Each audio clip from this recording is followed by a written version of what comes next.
बिस्मिल्लाहिर्रहमानिर्रहीम। अस्सलाम वालेकुम नाज़रीन। बहुत से लोग ऐसे होते हैं जिनकी ना जिल्द लटकी हुई होती है, चर्बी बहुत ज़्यादा होती है। अक्सर आप देखेंगे कि उनका पेट भी जो है वो झलकता है, ऐसे लगता है जैसे चर्बी ऊपर नीचे हो रही है।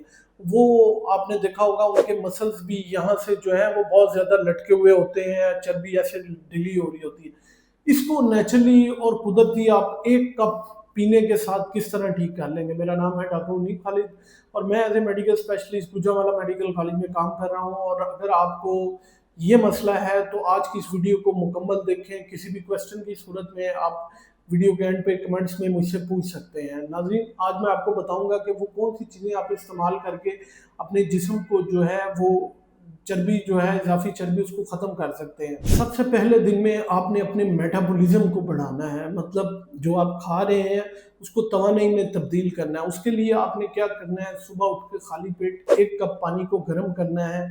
उसके अंदर जो है आपने एक नींबू निचोड़ना है और 1 चम्मच जो है वो सेब का सिरका इस्तेमाल करना है और आपने खाली पेट जो है उसको पीना है। नींबू जो है उसमें विटामिन सी होता है जो कि एंटीऑक्सीडेंट है, और इसके अलावा जो सेब का सिरका है वो हमारे लिवर एंजाइम्स जितने हैं उनको बढ़ा देगा, उनकी रतूबत का इखराज जो है वो बढ़ा देगा, जिसकी वजह से जो आपके फैट सेल्स हैं या चर्बी है वो घुलना शुरू हो जाएगी। और जब वो घुलना शुरू हो जाएगी तो ऑटोमेटिकली जो है वो जिस्म को सिग्नल मिलना शुरू हो जाएगा कि इन जो फैट सेल्स हैं इसको तवानाई के तौर पे इस्तेमाल करना शुरू कर दे। और जो जिस्म की बाकी मसल्स हैं उनकी जो यूज़ है वो कम होगा और जो आपके फैट सेल्स हैं उनका इस्तेमाल ज़्यादा हो जाएगा और आपका मेटाबॉलिज्म ऑटोमेटिकली जो है वो बढ़ना शुरू हो जाएगा। अब दूसरे दिन उठ के आपने क्या करना है, आपने अपनी चर्बी को जलाना है या बर्निंग ऑफ फैट करना है। अब ये बर्निंग ऑफ फैट किस तरह होगा, आपने 1 कप ग्रीन टी जो है वो बगैर चीनी के पीनी है। ग्रीन टी जो है इसमें एक एंटीऑक्सीडेंट कंपाउंड होता है जिसे हम ईजीसीजी कहते हैं। ये कंपाउंड जो है ये चर्बी को तोड़ता है और मसल्स को जो है ऑक्सीडेटिव स्ट्रेस से बचाता है। जब ये चर्बी टूटती है तो ये हमारे दिमाग को सिग्नल भेजती है कि आप इसको कैलोरीज के तौर पे इस्तेमाल करना शुरू कर दें, जिसकी वजह से आपका मेटाबॉलिज्म जो है ऑटोमेटिकली जो है वो बढ़ना शुरू हो जाएगा। और अब बजाय इसके कि जिस्म के मसल्स या फिर बाहर से कैलोरीज इस्तेमाल करें मेटाबॉलिज्म के लिए, एनर्जी के लिए, आप अपने जो है चर्बी को एज ए कैलोरीज जो टूटी हुई होती है उसी को बनना शुरू कर देते हैं और जिस्म को तवानाई जो है वो पहुंचना शुरू हो जाती है। तीसरे दिन आपने इन्फ्लामेशन को ख़त्म करना है या सोजिश का खात्मा करना है। वो कैसे करना है, वो गोल्डन मिल्क से या हल्दी वाले दूध से। आपने 1 कप दूध को गर्म करना है, उसमें थोड़ी सी हल्दी डालनी है और थोड़ी सी काली मिर्च 1 चुटकी डाल के वो बना के वो आपने पीना है।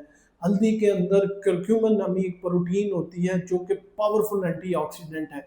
ये ऑक्सीडेंट क्या करती है, हमारे वो जिस्मानी अंदरूनी जख्म जो कि नालियों के अंदर बन गए होते हैं, जिसकी वजह से प्लैक फार्मेशन होती है या चर्बी जो है वो जिस्म के अंदर जमा होना शुरू हो जाती है या पेट के इर्द गिर्द ये चर्बी जमा शुरू हो जाती है। इन्फ्लेमेशन को ये समझ लें ऐसे ही कंट्रोल करता है जैसे आप जो है एक दीवार बनी हुई है ईंटों की और उसके ऊपर सीमेंट से जो है वो लगाते हैं ताकि जो है मजबूती रहे। ये इसी तरह समझ लें एक किस्म का सीमेंट लगाती है हमारी जो नालियों के अंदर इन्फ्लेमेशन है उसके ऊपर।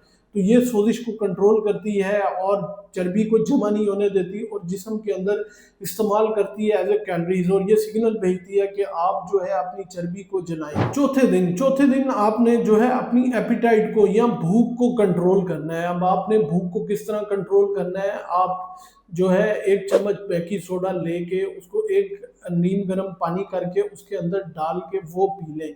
ये आपके जिस्म के अंदर अल्कलीन जो है वो मूड बना देता है। अल्कलीन जो है एक तो आपका मेटाबॉलिज्म जो है वो बहुत बेहतर तेज़ी से बढ़ा देगी, दूसरा आपके जो एसिड है उनको न्यूट्रलाइज कर देगी और आपका जो पेट है वो भरा भरा रहेगा, जिसकी वजह से आपको भूख बिल्कुल नहीं लगेगी। जब आपका पेट भरा भरा होगा आपको भूख नहीं लगेगी तो आपकी जो जिस्म है वो कैलोरीज के तौर पे ऑटोमेटिकली जो है वो आपके अपने ही फैट सेल्स को जो है वो खाना शुरू कर देगा, जिसकी वजह से आपकी चर्बी जो है वो जलना शुरू हो जाएगी और ख़त्म होना शुरू हो जाएगी। 5वें दिन आपने जिस्म की सफाई करनी है, समझ लें अपने आंतड़ियों की सफाई करनी है। वो कैसे करेंगे, वो हम रात को 1 चम्मच अजवाइन जो है वो भिगो के रख देंगे, सुबह उसको छान लें, अजवाइन को फेंक दें और उस पानी को पी लें। आपको पता है कि अजवाइन जो है एक पावरफुल एंटीऑक्सीडेंट है, एंटी इन्फ्लेमेटरी है। ये हमारे आंतड़ियों के अंदर हमारा जो हाजमा है उसको बहुत बेहतर करती है, खुराक को फ़ौरन हज़म करती है और उसको तवानाई में कन्वर्ट कर देती है,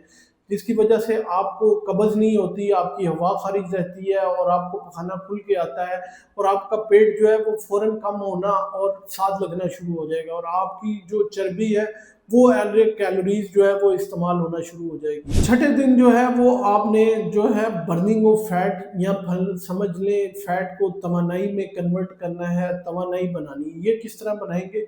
1 चम्मच दालचीनी का वो पानी के अंदर डाल लें, उसके साथ थोड़ा सा नींबू डाल लें, उसको अच्छी तरह उबालें। जब आधा कप रह जाए तो उसमें आधा चम्मच शहद का मिला लें। ये दालचीनी जो है ये इन्फ्लेमेशन को कम करती है, सोजिश को कम करती है और हमारे मेटाबॉलिज्म को जो है वो बहुत ज़्यादा तेज़ कर देती है और आपको जो शुगर की मिकदार है जिसमें वो बहुत अच्छा कंट्रोल करती है, जिसकी वजह से आपको क्रेव नहीं होता या खाने का ना दिल नहीं करता आपका। और जो शहद आप इस्तेमाल कर रहे हैं वो आपको कैलोरीज फराहम करेगा, उसमें जो मीठा होता है और ऑटोमेटिकली जो आपकी जिस्म की फैट है वो बनना शुरू हो जाएगी और वो कैलोरीज में कन्वर्ट होना शुरू हो जाएगी और आपकी चर्बी जो है वो घुलना शुरू हो जाएगी। 7वें दिन आपने अपनी बॉडी को फाइनल डिटॉक्स करना है। ये आप कैसे अपने जिस्म से फासिद मादे निकालेंगे? आपने 1.5 कप जो है पानी डाल के उसमें पुदीने के पत्ते डाल के थोड़ा सा लेमन डाल के उसको अच्छी तरह उबालें। जब पूरी तरह समझ लें कि पुदीना पानी के अंदर रस गया है तो उसको निचोड़ के वो पी लें। पुदीना आपको जैसे भी पता है कि ये हमारे निज़ाम को बहुत बेहतर करता है और इन्फ्लेमेशन को जो है वो ख़त्म करता है और सोजिश को ख़त्म करता है। आपकी जो बर्निंग ऑफ फैट है वो बहुत बेहतर हो जाएगा। जब आपकी अंतड़ियाँ ठीक होंगी तो उनके अंदर सोजिश नहीं होगी, तो वो डिफरेंट किस्म के हार्मोन्स जो हैं वो डाइजेस्टिव हार्मोन्स वो ठीक खारिज करेंगी। आपकी जो गट माइक्रोबियाम है वो बिल्कुल ठीक तरह काम करेगा और उनमें अच्छे बैक्टीरिया जो खुराक को हजम करते हैं वो होंगे। इसके अलावा ये हमारे बाइल साल्ट्स को जो है वो बहुत ज़्यादा प्रमोट करता है या बढ़ा देता है और यही वो बाइल साल्ट्स हैं जो कि छोटी आंत के अंदर जाके हमारी चर्बी को जो पिघलाती हैं और उसको समझ लें ख़त्म करती हैं और उसको कैलोरीज में कन्वर्ट करती हैं। तो बेसिकली पुदीने का जो काम है वो ये है कि आपके बाइल साल्ट्स जो हैं वो बढ़ जाएं ताकि आपकी चर्बी जो है घुलना शुरू हो जाए। नाज़रीन, ये तो मैंने आपको 7 दिन का वो प्लान दिया जिसे आप पी के अपने जिस्म की लटकी हुई चर्बी या ढली हुई चर्बी को ख़त्म कर सकते हैं। लेकिन कुछ भी डाइट इस्तेमाल करने से पहले आप अपने डॉक्टर से, ख़ुसूसन अगर आप किसी मर्ज़ में मुब्तला हैं, आप हेपेटाइटिस सी के मरीज़ हैं, आप गुर्दों के मरीज़ हैं या फिर दिल की जो है मर्ज़ में मुब्तला है, तो आप अपने मुस्तनद डॉक्टर से ये मशवरा लाजमी कीजिएगा कि ये मैं चीज़ें इस्तेमाल कर सकता हूँ कि नहीं। उम्मीद है ये मालूमात आप लोगों के लिए बहुत फ़ायदेमंद साबित होगी। अपना और अपने प्यारों का बहुत सा ख्याल रखिएगा, दुआओं में याद रखिएगा।